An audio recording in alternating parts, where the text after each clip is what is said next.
Subscribe now and press the bell icon. Never miss an update. Hello guys, again I'm here with some more synonyms which is asked in the previous examination. So let's discuss one by one. So our first word is adjourn. So guys, adjourn means होता है स्थगित करना, या तो postpone या तो discontinue या suspend, है ना. So as you have seen the movie और you can see the real life, क्या होता है जब कोर्ट या तो बीच में स्टॉप करना हो या तो फिनिश्ड हो रहा है तो जज क्या बोलता है, now the court is adjourn. Means क्या हुआ, उसका मतलब हुआ कि now the court is postpone, या तो कंटिन्यू नहीं होगा, डिसकंटिन्यू, है ना. डिसकंटिन्यू मतलब अब कंटिन्यू नहीं होगा, या तो now the court is suspended, है ना. इसका मतलब ये होता है. Okay, so let's move to the second one is, now the second one is momentum. Momentum मतलब होता है गाइस गति, है ना, स्पीड या तो पेस. पेस आपने सुना होगा क्रिकेट में कि यू नो कितना पेस है, बॉल में कितना पेस है. इट मीन्स व्हाट, डिस्टेंस पर मिनट या तो पर आवर या पर सेकंड कितना तेज़ी से जा रहा है, इसका मतलब ये है क्विकनेस, है ना. As the picture shows that कि रेस में देखे होंगे आप कि जैसे रेस स्टार्ट होता है क्या उसमें दिखता है, स्पीड, पेस या तो क्विकनेस दिखता है, उसी को बोलते हैं क्या, momentum. Now let's move to the third one is, so third one is vendetta. So vendetta मतलब होता है गाइस प्रतिशोध, या तो यू कैन से रिटेलिएशन या तो रिवेंज.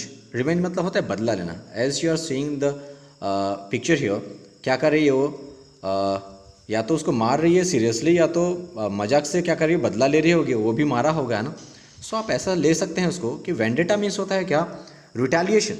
रिटेलिएशन मतलब होता है जैसा किसी ने आपके साथ किया वैसे ही आप उसको कर रहे हैं ना, तो उसको बोलते हैं रिटेलिएशन. रिवेंज मतलब होता है बदला.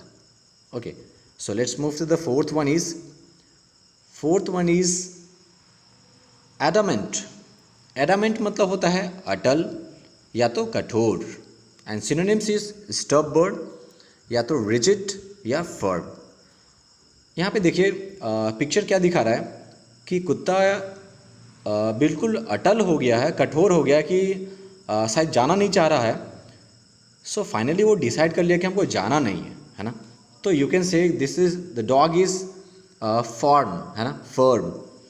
वो ठान लिया है, कठोर हो गया, बिल्कुल अटल हो गया, उसको बोलते हैं क्या, adamant. Now the fifth one is catastrophic. Catastrophic means होता है गाइस विपत्ति या तो विनाशकारी, और उसका सिनोनिम्स होता है फैटल, कैलेमिटी और यू कैन से डिजास्ट्रस, है ना. आप यहाँ पे देख सकते हैं पिक्चर में कि आई होप यहाँ पे क्या हो रहा होगा, या तो फ्लड आया होगा, फ्लड का सीन दिखा रहा है ना. तो कैटास्ट्रॉफिक मीन्स होता है विनाशकारी, तो विनाश, फ्लड भी तो क्या है, विनाशकारी ही है ना. या तो फ्लड हो, ड्राउट हो, साइक्लोन हो, अर्थक्वेक हो, these all are you can say catastrophic, जिसको बोलते हैं डिजास्ट्रस, कैलेमिटी और यू कैन से तो फैटल, बहुत घातक होता है ये सब, है ना. Okay, so let's move to the sixth one is, and the sixth one is commence. So commence मतलब होता है गाइस किसी चीज़ का स्टार्ट करना, टाइम टू स्टार्ट है. द पिक्चर क्या दिखा रहा है, now the time is to start. जो भी आप वर्क कर रहे हैं या जो कोई इनिशिएटिव करना चाहते हैं तो आप स्टार्ट कर सकते हैं, उसको बोलते हैं कमेंस. आरंभ करना या तो इनिशिएशन, इनिशिएट करना, या तो बिगिन या तो start. Okay, so let's move to the seventh one is, so seventh one है गाइस डिक्लाइन. डिक्लाइन मतलब होता है पतन, जिसको बोलते हैं कि आपका सपोज आप बहुत अमीर थे लेकिन एनी हाउ आपका डिक्लाइनमेंट हो गया आप में, मतलब आप धीरे धीरे क्या हो रहा है, आपका पावर कम हो रहा है, पैसे का पावर कम हो रहा है. इट मीन्स क्या हो रहा है, आप डाउनफॉल हो रहे हैं आप, है ना.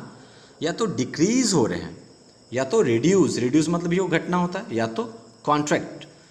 कॉन्ट्रैक्ट क्यों? क्योंकि कॉन्ट्रैक्ट होता है तो कोई भी चीज़ छोटा हो जाता है, सिकुड़ता है तो क्या होता है, कोई भी चीज़ छोटा हो जाता है ना।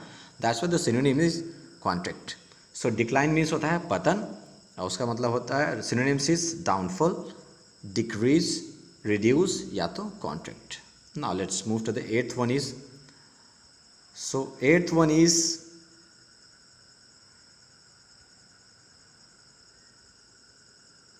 Okay, so eighth one is ensure. So ensure मतलब होता है गाइस सुरक्षित करना, है ना, सुनिश्चित करना होता है, पक्का करना, अपना कंफर्मेशन यू कैन से। कोई भी चीज़ काम करते हैं तो हर कोई अपना चक्कर में होता है कि मेरा पक्का हो जाए काम, है ना, मेरा श्योर हो जाए। तो देखिए, तो इंश्योर मीन्स होता है क्या कि सिक्योर करना कोई भी चीज़, या तो असर्टेन या तो कंफर्म करना। As a picture says that your picture shows that the ticket, your ticket is confirm, मतलब क्या हो गया, आप योर टिकट इज इंश्योर या तो सिक्योर हो गया, है ना। आप now you are free to go by rail, है ना, जो भी हो, तो आप सिक्योर हो चुके हैं, है ना। There is no any misconceptions about it. Now let's see the ninth one is, so ninth one is hazardous. So hazardous मतलब क्या होता है गाइज, खतरनाक जिसको बोलते हैं, संकट में, है ना, डेंजरस, दिस इज डेंजरस, या तो क्रिटिकल, रिस्की या तो unsafe. As you have seen this picture here, आप हमेशा कहाँ देखे होंगे, या तो इलेक्ट्रिक पोल में देखे होंगे, या तो कहीं कोई डेंजरस चीज़ होता है ना, तो वहाँ पे ये चीज़ ये साइन आपको दिख जाएगा। तो इसका मतलब होता है हजार्डस, या तो डेंजरस, क्रिटिकल, या तो रिस्क, या तो अनसेफ जिसको बोलते हैं। Okay, so let's move to the tenth one is, so tenth one is nurture. Nurture means होता है पालन पोषण करना, है ना। देखिए पिक्चर में क्या दिखा रहा है कि कोई आदमी है जो इस पेड़ को डेली सींच रहा है, डेली पानी देता है, और उसमें न्यूट्रिशंस यू कैन से मैन्योर वगैरह भी देता होगा, राइट। सो क्या कर रहा है ये, actually he is taking care of this plant, या तो कल्टीवेशन। कल्टीवेशन मतलब होता है किसी को खेती करना, उगाना कोई भी चीज़ को, है ना। जैसे फार्मर्स क्या करते हैं, कल्टीवेशन करते हैं क्रॉप्स का। तो कल्टीवेशन मतलब उसका ख्याल रखते हैं, उसको पानी देते हैं टाइम पे, और उसको जब भी होता है यू कैन से फर्टिलाइजेशन देते हैं, जो भी ज़रूरत पड़ता है उसका मतलब ख्याल रखना है उसको। And this is bring up. Bring up मतलब होता है किसी का पालन पोषण करना, है ना। Now the 11th is integrity. Integrity मतलब होता है अखंडता या तो ईमानदारी। Now see the picture here. अखंडता मतलब यू नो यहाँ पे दिखा रहा है कि सारे धर्म क्या हो रहा है, सारे धर्म एक साथ आराम से बिल्कुल रह रहे हैं। इट मीन्स व्हाट, अखंडता है हमारा, ये हमारा ऑनेस्टी है कि हम लोग ये हमारा इंटीग्रिटी है कि हम लोग क्या मिलजुल के रहते हैं। जेन्युइनेस मतलब क्या, जेन्युइन मतलब होता है सही चीज़, है ना, सही चीज़, या तो यूनिटी या तो ट्रूथनेस, है ना। This is the synonyms of integrity. Now the 12th one is Orthodox. Guys Orthodox मतलब होता है क्या, परंपरावादी, है ना। ऑर्थोडॉक्स मतलब होता है परंपरावादी, जिसको बोलते हैं कि जो पूर्वज से हमको मिला है उसको फॉलो करना या तो उसको आगे लेके जाना, हमारा कल्चरल जिसको बोलते हैं, राइट, तो उसको बोलते हैं ऑर्थोडॉक्स। जैसे ट्रेडिशनल, जो भी हमारा फेस्टिवल्स हैं, जो भी हमारा रहने सहने का तरीका है, खाने का तरीका है, this all are what you can say traditional है हमारा, और उसको बोलते हैं कन्वेंशनलिस्ट। कन्वेंशन बोल सकते हैं, कन्वेंशनल, है ना, और कन्वेंशनलिस्ट उसी से आया है।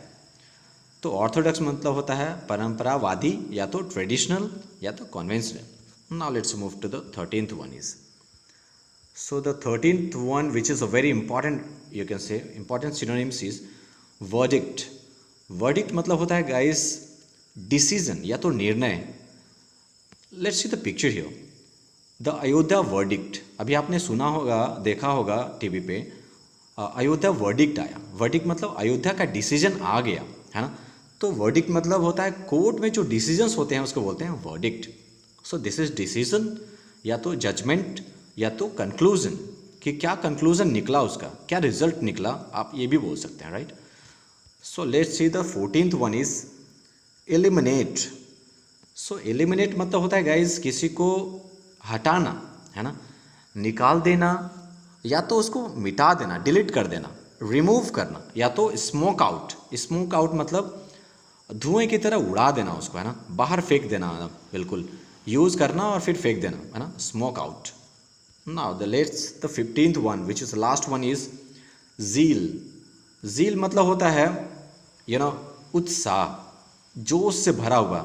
ऐसा पिक्चर्स सोच दैट आई थिंक ये 15 अगस्त या तो 26 जनवरी का होगा ये, जिसमें वेरी वेल दैट कि every citizen of the country is a very excited about the country, है ना.